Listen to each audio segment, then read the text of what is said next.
Good morning. This is the DC Beltway Gardener. It's Saturday, April 22. A nice warm morning, overcast. It's going to rain later.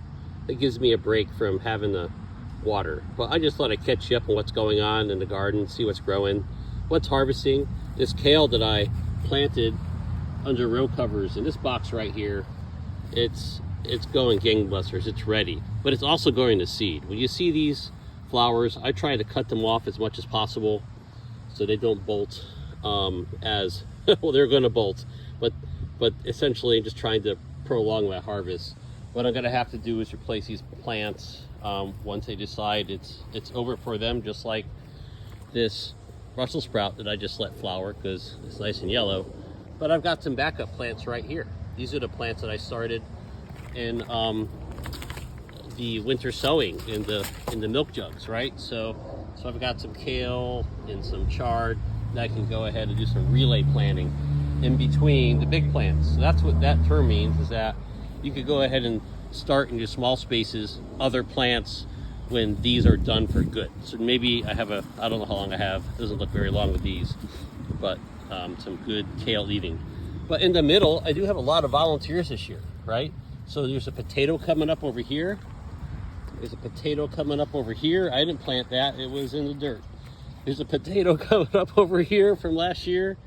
My cilantro is beginning to bolt. I'm gonna cut this down, but if you let this go to flower, you're gonna get a bunch of reseeds for your cilantro. That's a pretty crazy cilantro plant. So I did spot some pests here. I don't know what these are, but I am gonna take this entire Brussels sprout plant out and throw it away. I don't want that spreading to my other plants. This year I didn't really start a lot of new seeds, right? I did admittedly go to the store just to get some plants going. Hopefully, if it doesn't freeze, I get tomatoes. If it does freeze, it's okay. But my cherry tomatoes drops from last year, I had some sun golds over here or something. Look at all this just restarting in my fabric pot. So I'm going to go ahead and just do kind of like a volunteer garden this year and to see what comes out. Like that's a volunteer right there, and they're doing fine, right? This is something I got from the big box store. We'll see how that goes, but my preference is to let that volunteer do what it was born to do, right? So, and I have a couple more. Look, so this could have been the Mexican midget. This could have been the cherry bomb, or those nice black cherry tomatoes that I had. I don't know. It's going to be fun to see what actually comes out. All my cherry tomato drops are coming out here in the middle of my trellis. So this will be a bit fun. The chard I started here, you saw me plant it, and some of it is thriving. The same video day of my last one here, it was 80 degrees, and this thing, they just kind of gave up and laid down and didn't want to play anymore. But luckily, once I gave it a nice water and fed it some fish emulsion, it came right back. These are those really tiny kales that I planted in there. I probably planted them too tiny, but they're working. And any blank spots, I can go ahead and take those other starts that I have there on the side. This is some leftover potato dirt from last year. I just dumped it in here to make a makeshift bed, and look at this. I have a accidental potato garden.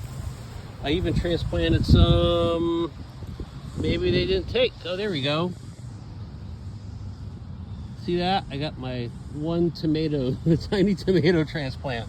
But I do have a lot of these Grandpa Ott's morning glories. They're pretty and purple, they climb, but they will take over this trellis. So I'm gonna go ahead and pull those no matter what.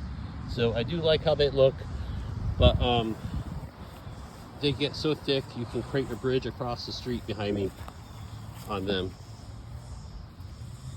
All right.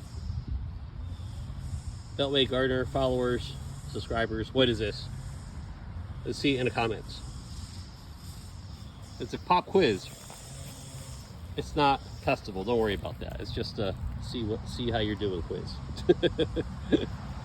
And looks like I got some insect activity, probably slugs, not insects, on my chard plants. So, all right. Well, I'm hoping to get some garlic scapes here soon.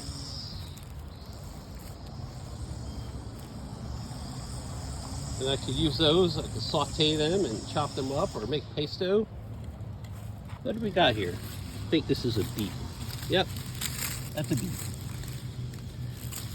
That's an accidental beet. I didn't plant